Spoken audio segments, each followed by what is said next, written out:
Funding for this program was provided by Community Trust Bank, serving the communities of North Louisiana, Texas, and Mississippi for more than a century. Community Trust Bank is a proud partner of LPB's Louisiana Legends. Funding for this program was provided by the Foundation for Excellence in Louisiana Public Broadcasting.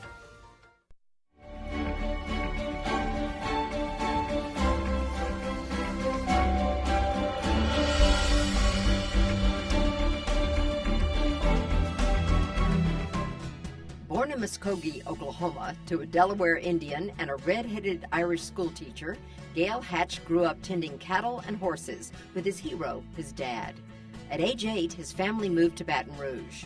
A true cowboy toughened by years of ranch work and a tireless work ethic, Gayle's natural athleticism translated into nearly every sport. He went to Catholic High, and he was the most valuable player in basketball, track, and football. After earning the best double-double record in the history of Louisiana high school basketball, he went on to set many more records at Northwestern State University in Natchitoches. His .857 field goal average against Kentucky Wesleyan in 1961 remains a Louisiana State College record and ranks as one of college basketball's all-time best. He was a great basketball player. Big, strong, could shoot, he was mobile. Believe me, if I'd have been there, I'd have recruited him to play at LSU. But had that happened, Hatch would have missed out on his college sweetheart, Peggy, the mother of their 2 daughters and love of his life. After a few years of pro ball, he turned to real estate and his true passion, coaching. And when his former trainer and mentor, the NFL's first strength coach, Alvin Roy, retired in the late 70s, Hatch carried on his legacy, taking over as strength coach at his training center. Since then, Hatch has become a legend himself, revolutionizing the sport of weightlifting, pioneering Olympic-style strength training, and fighting to enact laws barring drug use. Coach Hatch, 100% clean. I mean, we worked our behinds off. Now there's no gray area with Coach. I mean, it's just right or wrong. Coach, he's pretty much, he's by the book. Senior U.S. international coach, head coach of the 2009 World Team and 2004 U.S. Olympic weightlifting team. His proven methodology, known as the Hatch system, is used by strength coaches across the nation. From local kids in neighborhood gyms to pro players winning national championships and Olympians on the world stage, he challenges his athletes to be the best they can be, building strength of body, mind, and character. And he is a father figure to me, and always will be. He is very, very high integrity, and he will take nothing less than that from you. Here's a guy that's a superstar. And I thought, what a better way to honor him than to start a scholarship in Gayle's name at Northwestern. Though trophies line his shelves and his name is etched in stone in halls of fame, Coach Hatch's greatest legacy lies in the lives of those he's coached and the impact they will in turn have on others. He's a very loving husband and father. He is very strong. It's as important to him that his athletes be good citizens. Don't lie, don't cheat, and don't break your word. He's gentle, but don't fool them. He can snap you in half. As big as his heart is and his stature, he's just a super guy. And you're a better person for being around him. I know I am. Hello and welcome to this edition of Louisiana Legends. I'm your host, Beth Courtney. Only 2 Louisianians in history have served as a head coach at the Olympics. LSU's Skip Bertman is one, and the other one is Gayle Hatch. Thank you, Coach Hatch, for allowing us to be in your lovely home. Well, it's an honor, Beth, and we're glad to have you here. Well, thank you. You certainly are a Louisiana legend. There's so many trophies behind us and so many pictures of your storied career. But before we talk about the past, let's talk about right now. You've just had a recent honor, the Smithsonian. Tell us about that. Well, that was an amazing honor, and the Smithsonian National Museum of the American Indian celebrated 100th anniversary of Jim Thorpe, who was named the world's greatest all-around athlete by Wide World of Sports in 2000. And it was all Indian Olympians were invited. And it's just, to be in an exhibit at the Smithsonian, it doesn't get much better than that. That's so exciting. How many people were there? Oh, there were a lot of people, and right. Jim Thorpe's son was there. He's about 80-something, and relatives. And then so the Olympians who have passed away, their relatives were there. Billy Mills is still alive. In 1964, he pulled the biggest upset in Olympic history by winning the 10,000 meters. He's a Lakota Sioux, and he's the first American to have won the 10,000 meters. And so he was there, and we're about the same age, so we had a good time together. Well, now your father was a Delaware Indian. Yes, my father from Oklahoma was a Delaware Indian, and my mother, a beautiful redheaded young lady, was Irish descent. So I had great parents, and I was just so fortunate. And then we moved to Baton Rouge when I was young. And but you always knew about your Indian heritage, did you? Oh my goodness, absolutely. I knew about Indian because of my dad and the way he handled himself and the way he disciplined me, taught me, helped me, no question about it. We had a spread with horses and cattle, lots of chores, and I had to get all that done before I could get my ball in my hand. And so then my grandmother was a brilliant woman. She was president of the Indians Women Club in Tulsa, Oklahoma, and she's the one that taught me about the history of not only the Delaware, but of all of the sad things that have happened to the American Indian, the Trail of Tears, and the history of the Delaware. Well, certainly, I think reading a little bit about your background, you thought of your father as sort of a John Wayne figure. He was larger than life, wasn't he? He definitely was. There's no question about that. And I think about him every day when I am coaching. I think about him and the discipline. And like when I was young and my grandmother gave me a book on Jim Thorpe, I ran to him, showed him the pictures, and asked him if he would show me all these events. And he told me he would, but I'd have to work hard at it and give 100% to learn how to do them correctly, or he wasn't going to waste his time with me. So he was a no-nonsense type of guy. And so he took me about hard work, and he's an extremely great family man. And I just had the greatest mama in the world. She was my #1 fan. And the combination of the two was my background. Well, they had a lot to be proud of, and you, certainly growing up, you were a star athlete in all kinds of things at Catholic High in Baton Rouge, Louisiana. Right. You did football and track and basketball, Absolutely. like your hero. Well, that's right, and that's where it came from. He was such an all-around athlete, and back then the major sports in Baton Rouge high schools were football, basketball, track, and baseball. And so I was very fortunate and was all-state and most valuable player in basketball and track and football. What was it like back then? Were people like on opposing teams running from you? Or were No, they were running to try to catch me, if I can say that. Sure.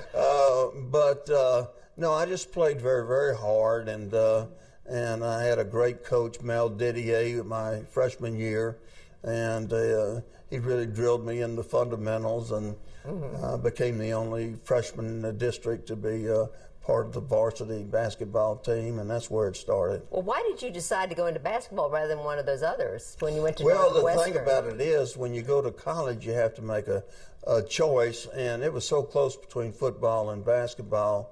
But it seemed to me like, basketball maybe just edged out football, and so that's. Well, now you're 6'6". 6'6", That's right. pretty short now for a basketball player. Well, it really it wasn't. Well, actually, one of the good things when I was in high school, I still was not the tallest on my team, so I played forward. And that really helped me develop my athletic skills for college, because I knew in college I wouldn't be tall enough to play center, so I'd play forward in college. So it wasn't until my senior year that I played both the center position and the forward position, so I was well prepared for college. Well, so you didn't go on to play pro sports, but instead you've gone into your strength training. Well, I was drafted by the Chicago majors of the American Basketball League, and unfortunately, when I got there, the league folded, and the owner of the team was named Abe Saperstein, who also owned the Harlem Globetrotters.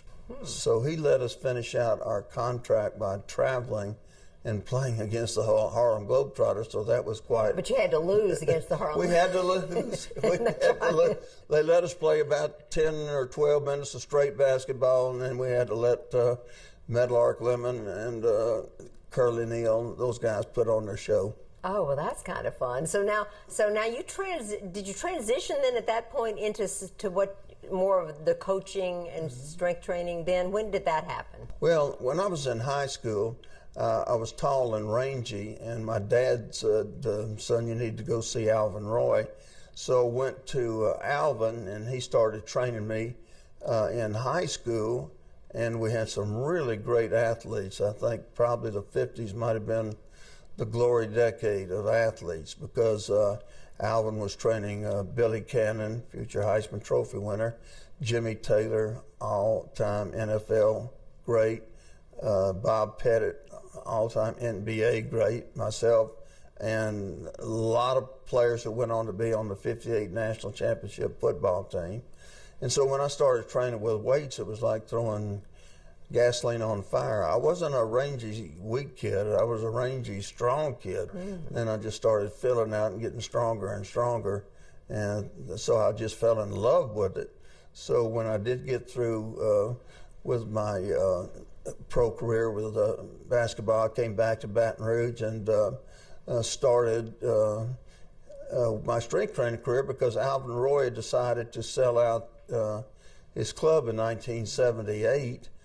And he told them that if you want to keep the strength conditioning program going, you better get Gayle Hatch over here. So that's when I really became a professional weightlifting and strength coach. And this is so significantly different as a sport and as training than bodybuilding. Talk to me about the difference. Well, the difference is, if you're a bodybuilder, you want to pump up and look good on the beach. And if you're into strength training, you want to develop explosive strength that you can use on the football field and the basketball court and track, baseball, whatever. There's no mirrors, on the football field or the basketball court. So you're trying to get explosively strong, get your speed up, your quickness, and your what we call speed strength. And that helps you to become a better athlete and also prevent injuries. And so that's why now, when I started out as a strength coach, and Peggy would tell them, they said, well, what is that? Yeah. And now everybody knows what a strength coach is and a weightlifting coach, and how important it is to every college. And, I'm so proud. One of my top proteges is Tommy Moffett out at LSU. He's won 2 BCS national championships. And then I have proteges at other colleges and that have won a total of 6 BCS national championships.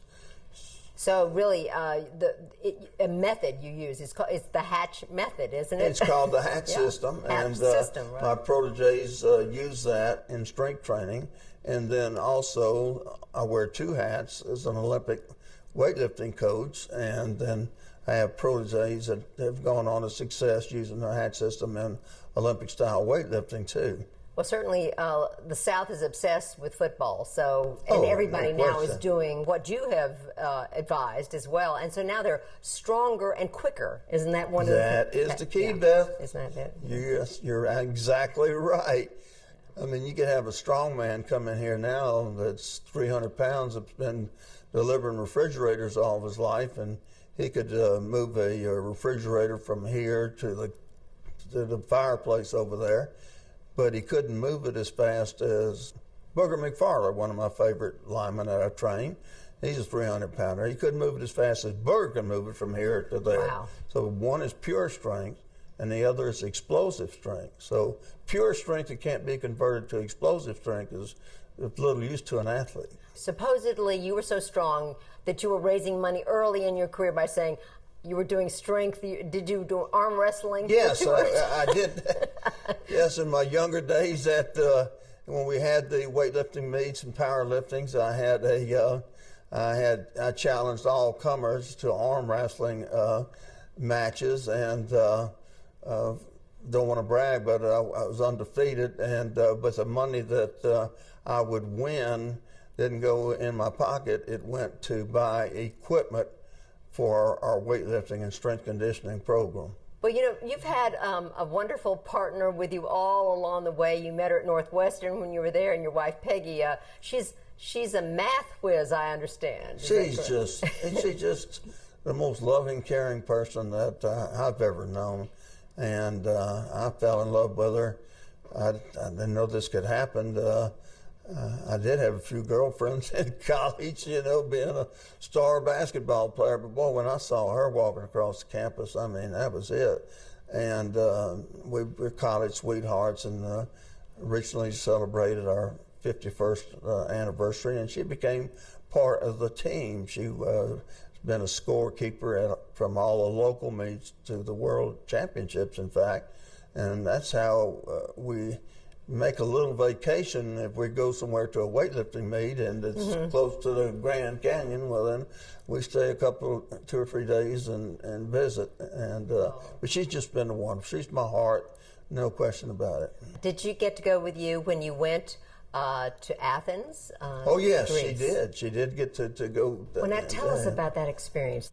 You were the head coach. Right, the head coach of the 2004 men's team for the United States, and it was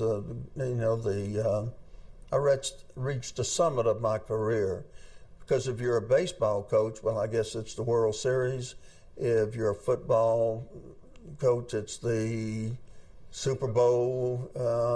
But if you're a weightlifting coach, it doesn't go any higher than the Olympics. That's the number one event in weightlifting is the Olympics. So it was just a great honor, and opening ceremonies I'll never forget as long as I live. Tell us about it. Well, when you walk out in the opening parade, and I remember the row in front of me included Tim Duncan and Allen Iverson. You had all these great American athletes, and you're walking around, and then you hit the center ground, and then when that torch starts going up, your life runs in front of you, starting with your dad and your mom, and then your teammates, and then all the athletes that you train that dedicated their life to become Olympians and world team members that made it possible for you to be there.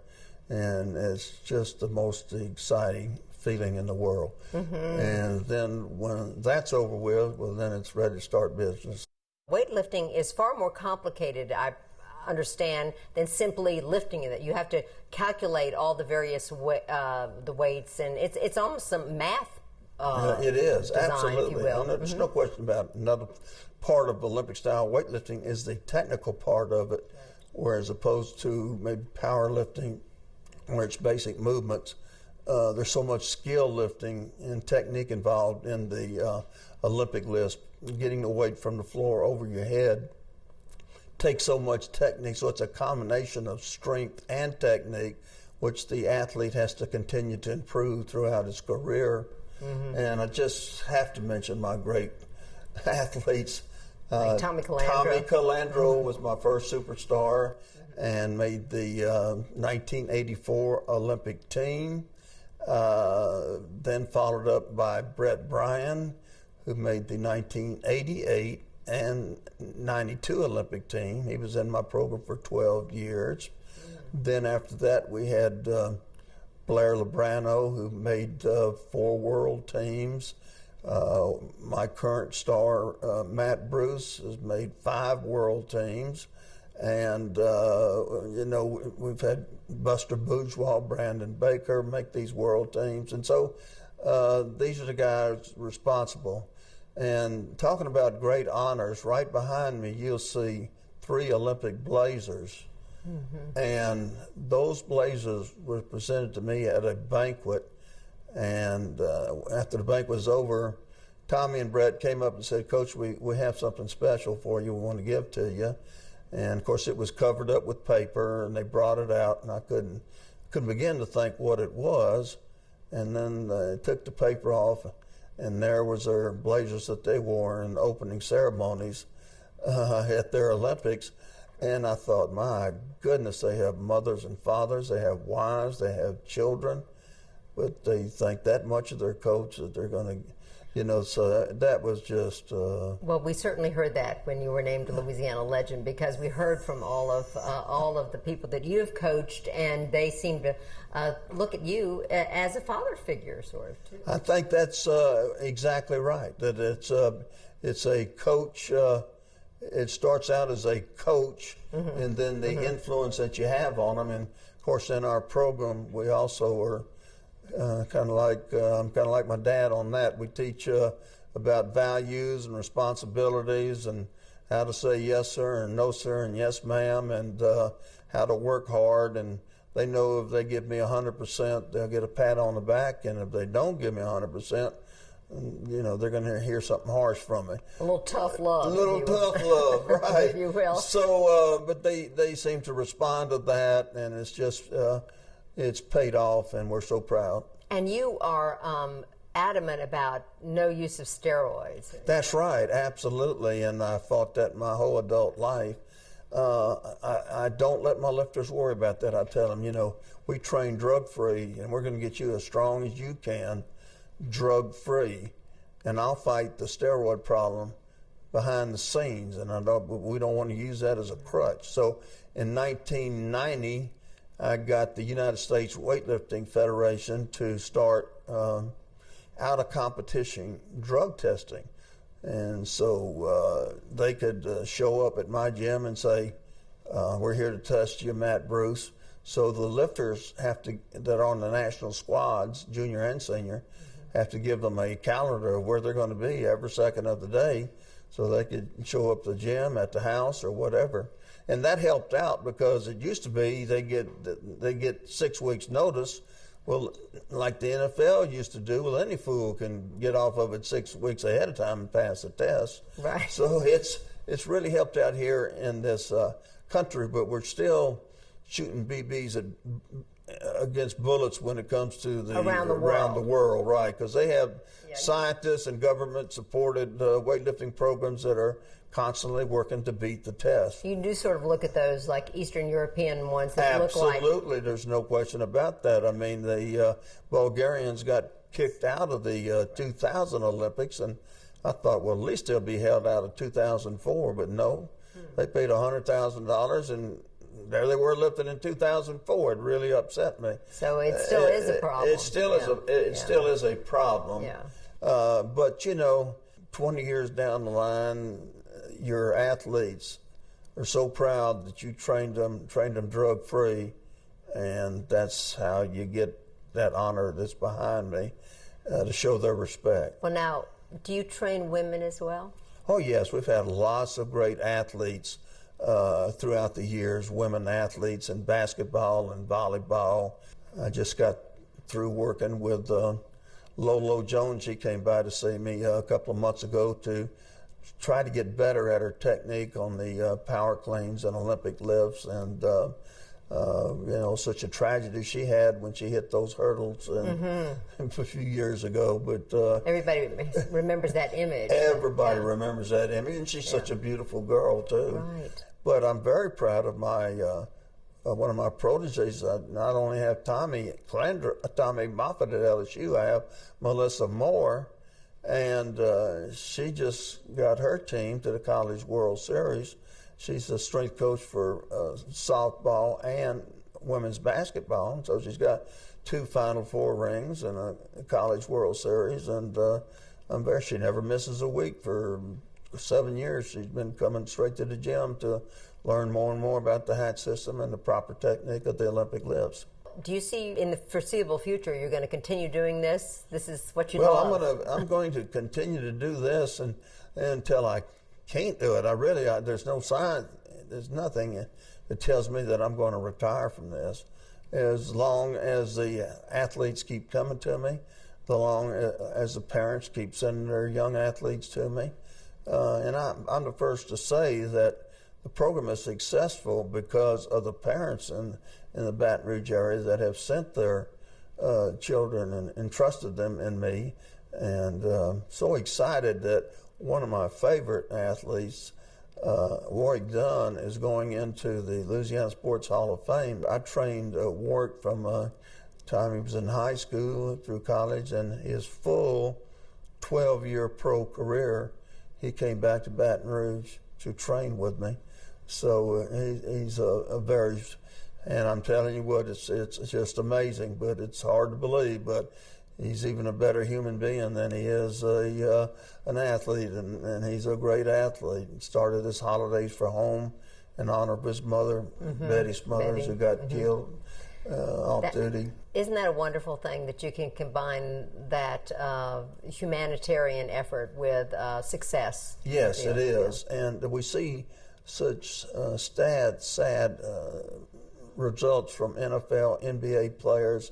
Something like close to 70% of them, after they're through with their career, are broke or taking bankruptcy. And you think, how can they do that, making $5 or $6 million a year? So the role of the coach is really to train to live the rest of your life too. Exactly. See, if my Olympians didn't go on, they'd be productive citizens in life, or any of my athletes, then I wouldn't be. It wouldn't mean as much to me. If they were just receiving a handout or something and training and make the Olympic team, that wouldn't be. I just wouldn't feel that great. But being the fact that I remember both Tommy and Brett, after they became adults, they had to work a job. Tommy was selling cars. I think Brett was working for a glass company, and they had to work and then come in and get their training. Well, that's the American way, the Hatch way, and that's why I'm so proud of them. Well, Coach Hatch, congratulations on being a Louisiana legend. Thank you for sharing your stories with us, and we appreciate all you've done. It's a great honor. Thank you so much. And thank you all for joining us on this edition of Louisiana Legends.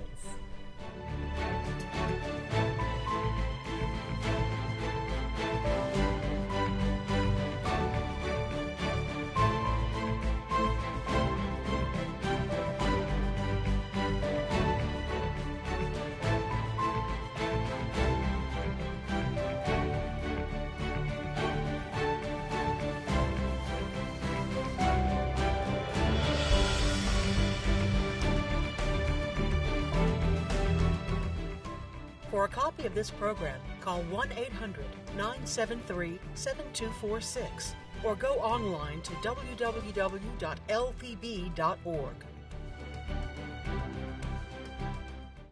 Funding for this program was provided by Community Trust Bank, serving the communities of North Louisiana, Texas, and Mississippi for more than a century. Community Trust Bank is a proud partner of LPB's Louisiana Legends. Funding for this program was provided by the Foundation for Excellence in Louisiana Public Broadcasting.